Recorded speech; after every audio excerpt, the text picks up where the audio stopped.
இந்த ரெண்டு பருவத்திலையும், குழந்தை பருவத்திலையும் முதுமை பருவத்திலையும் பலகீனமான மனிதன். அவனால் எதையும் செய்ய முடியாது, யாருடைய துணையோட தான் செய்ய முடியும்.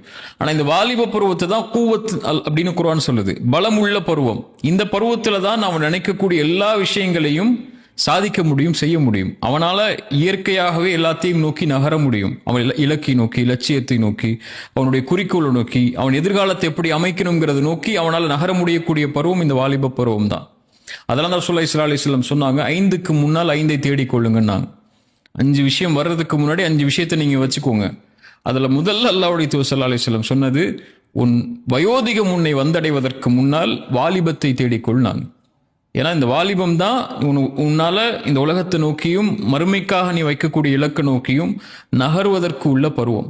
அதனால தான் இஸ்லாமும் சரி, மற்ற சமூகமும் சரி இந்த வாலிப பருவத்தை மிக மிக மிக நேர்த்தியா சரியான முறையில் வழிகாட்டணும்னு நினைக்குது.